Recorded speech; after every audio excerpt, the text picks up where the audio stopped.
Kita bertemu lagi dengan topik Yesus hidup dalamku. Galatia pasal 2 ayat 19 sampai dengan 20. Demikian firman Tuhan. Sebab aku telah mati oleh hukum Taurat untuk hukum Taurat, supaya aku hidup untuk Allah. Aku telah disalibkan dengan Kristus, namun aku hidup, tetapi bukan lagi aku sendiri yang hidup, melainkan Kristus yang hidup di dalam aku. Dan hidupku yang kuhidupi sekarang di dalam daging adalah hidup oleh iman dalam Anak Allah yang telah mengasihi aku dan menyerahkan dirinya untuk aku. Nah, firman Tuhan ini mengajarkan kepada kita hari ini bahwa Yesus hidup dalamku. Jadi Kristus yang hidup di dalam aku. Secara harfiah berarti Kristus ada hidup di dalam kita. Nah, Rasul Paulus juga menerangkan tentang kehidupan orang percaya,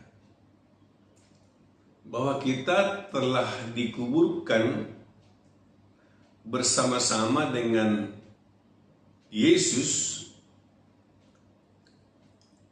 oleh baptisan dan kematiannya. Supaya apa? Supaya sama seperti Kristus telah dibangkitkan dari antara orang mati oleh kemuliaan Bapa, demikian juga kita akan hidup dalam hidup yang baru. Jadi, dikala kita mempercayai Tuhan Yesus sebagai Tuhan dan Juru Selamat kita, maka kita mengakui bahwa kita telah masuk ke dalam kematian dan kebangkitan Kristus. Jadi kita telah masuk dan mati bersama-sama Kristus dan dibangkitkan bersama-sama dengan Kristus. Nah, berarti kan kita telah mati dan bangkit bersama-sama dengan Kristus. Apa maksudnya kita mati dan bangkit bersama Kristus? Nah, kalau secara hukum nanti ahli hukum bisa menerangkan. Tapi yang saya tahu bahwa jika seseorang, misalnya ini kita buat perumpamaan ya, dan itu kalau ini bisa terjadi misalnya, kalau sudah ada surat kematian yang sah dikeluarkan oleh pemerintah bahwa si A, misalnya suami istri ya, ada istrinya dinyatakan sudah meninggal, maka hubungan antara suami dan istri itu sudah putus. Nah, tiba-tiba istrinya itu hidup kembali, ya. Nah, hidup kembali itu maksudnya bisa dia hadir lagi, ya. Nah, dalam hal ini kalau secara hukum misalnya, ya nggak tahu atau bisa bangkit kembali atau seperti apa setelah dinyatakan surat kematian, maka suaminya itu tidak berhak lagi kepada istri, karena itu sudah disahkan oleh surat kematian, sudah meninggal. dan dia tidak bisa lagi, udahlah kau istri balik lagi ke rumah, enggak. Maka istrinya itu berhak kawin atau dinikahkan memilih laki-laki lain. Nah, karena itulah Paulus berkata, aku telah mati bersama-sama dengan Kristus.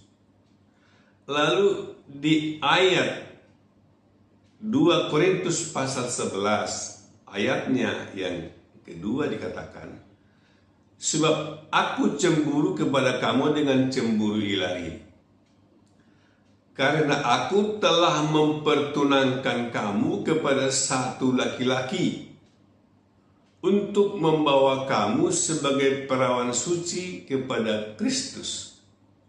Sehingga kan di dalam jemaat dikatakan bahwa Kristus itu adalah kepala dan jemaat itu adalah tubuh Kristus. Nah, kalau kita dipertunangkan dengan Kristus, maka itulah disebut tadi bahwa hukum Taurat tidak berpengaruh lagi kepada Paulus. Karena dia telah mati terhadap hukum Taurat, tapi dia hidup di dalam kebangkitan Kristus.